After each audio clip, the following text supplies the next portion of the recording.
teman-teman, ketemu lagi dengan Sinta. Selamat datang di Otak Ukdi. Nah, kali ini saya akan membahas salah satu penyakit yang berkaitan dengan sistem neurologi, yaitu neurogeneratif.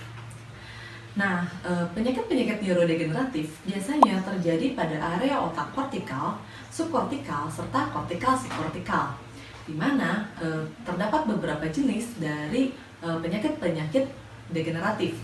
Yang pertama akan kita bahas, yaitu penyakit degeneratif yang terjadi pada bagian otak pada kortikal. Yang pertama adalah penyakit demensia.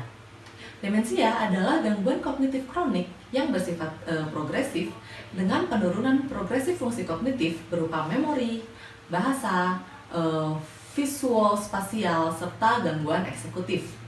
Pada pasien-pasien demensia, biasanya terdapat perubahan kepribadian atau perilaku dan gangguan psikiatris. Pada pasien demensia juga terjadi penurunan kemampuan untuk melakukan aktivitas harian. Nah, demensia terbagi menjadi beberapa subtipe, yaitu demensia irreversible atau yang tidak dapat dikembalikan. Yang kedua adalah demensia reversible atau yang dapat dikembalikan kepada fungsi normal. Nah, demensia irreversible juga terdapat banyak jenis lainnya. Yang pertama adalah demensia Alzheimer, merupakan salah satu jenis demensia terbanyak. Kemudian demensia vaskular, kemudian demensia akibat infeksi misalnya HIV, demensia akibat trauma kapitis, demensia akibat penyakit Parkinson, demensia akibat penyakit Huntington, demensia akibat penyakit Pick, dan demensia akibat penyakit Creutzfeldt-Jakob. Nah, yang tadi adalah demensia irreversible atau yang tidak dapat dikembalikan fungsi normalnya. Yang sekarang adalah demensia yang reversible atau yang dapat dikembalikan ke fungsi normal.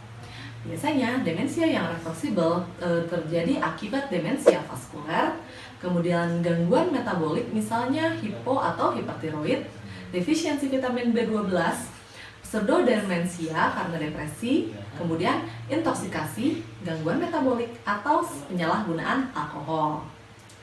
Nah, pada demensia irreversible, 50-55%-nya merupakan demensia Alzheimer. Faktor risiko dari demensia Alzheimer yaitu usia yang tua dan yang kedua adalah faktor genetik. Biasanya onsetnya terjadi secara bertahap, kemudian terjadi juga progresivitas yang bersifat lambat. Pada pasien demensia yang Alzheimer, biasanya terdapat gejala neurologi yang bercampur dengan gejala psikiatri. Nah, teman-teman bisa lihat di sini ya, tabel atau gambar diagram yang menunjukkan penyebab-penyebab dari demensia. Nah, teman-teman bisa lihat gambaran yang ungu, 56% dari demensia merupakan demensia yang Alzheimer. Kemudian 4%-nya adalah akibat dari cedera otak. Kemudian penyebab lain seperti penyebab vaskular juga menyumbang sebanyak 14%. Selain itu bisa juga akibat Parkinson dan penyakit-penyakit lainnya. Nah, secara patofisiologi, demensia Alzheimer berhubungan dengan usia, genetik, dan faktor lingkungan, di mana pada patologi terjadi gangguan neurofibrillary tangles dan neuritic plaque yang tersebar merata di seluruh korteks.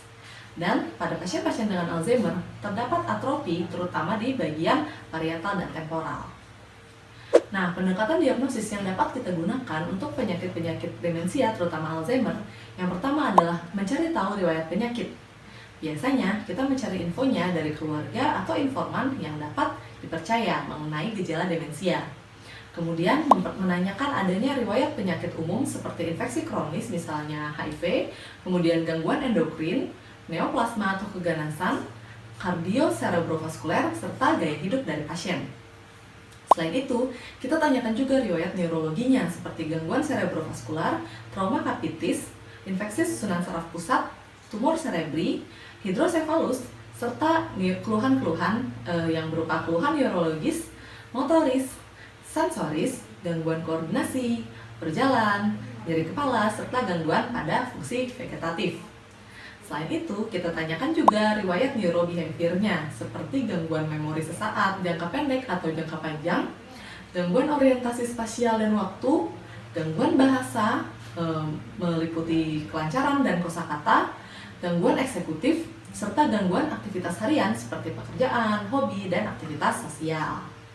Nah, yang perlu kita tanyakan juga adalah riwayat pemakaian kronis dari narkotika, alkohol, aluminium air raksa, kemudian insektisida, kemudian penggunaan obat antidepresan.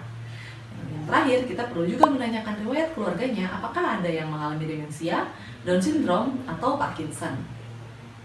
Nah, setelah anamnesis yang spesifik, kita perlu melakukan pemeriksaan fisik yang berupa kelainan umum, tanda-tanda tekanan tinggi intrakranial, serta kelainan neurologi vokal. Kita juga dapat melakukan pemeriksaan dengan menggunakan kuesioner dari aktivitas harian yang berupa frequently asking question. Nah, teman-teman bisa lihat ya di sini ya kuesionernya bisa dibaca. Nanti kita berikan sistem scoring pada pertanyaan-pertanyaan berikut.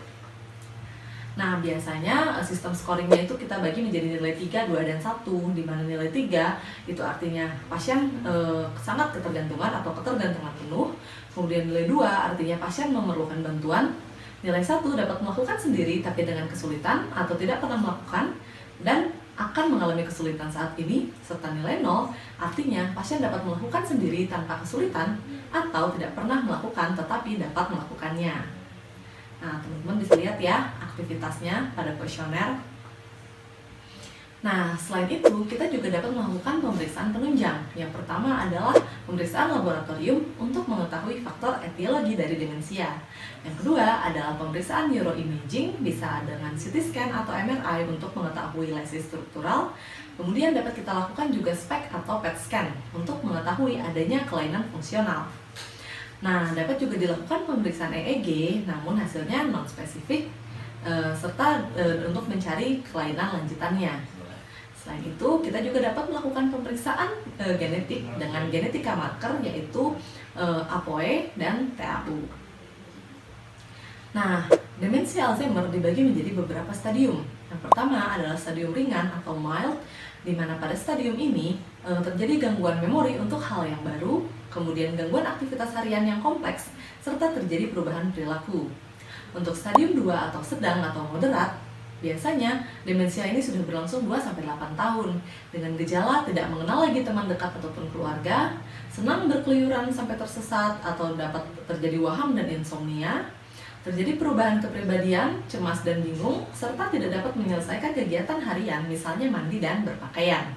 Sedangkan pada stadium 3 atau gangguan demensia Alzheimer yang berat atau vegetatif, biasanya tak dapat mengenal keluarga terdekat atau mengingat informasi baru, tidak dapat mengerti kata atau mengikuti pembicaraan, namun masih bereaksi terhadap musik, kontak mata, maupun taktil, kemudian kesulitan pada waktu makan atau menelan, tidak dapat menolong diri sendiri dalam makan, mandi, dan berpakaian, tidak dapat mengontrol fungsi miksi dan defekasi, ini artinya fungsi vegetatif sudah kena ya, dan terjadi gangguan motorik berat sehingga penderita tidak dapat meninggalkan tempat tidur. Nah, untuk pasien-pasien dengan demensia Alzheimer, kita dapat melakukan atau memberikan penata laksanaan yang terbagi atas penata laksanaan farmakologis dan non-farmakologis. Tujuannya adalah untuk mempertahankan kualitas hidup, menghambat progresivitas penyakit, mengobati gangguan penyerta lain, serta memberikan informasi perawatan. Nah, tata laksana farmakologis yang dapat kita berikan untuk reversible demensia yaitu terapi kausal.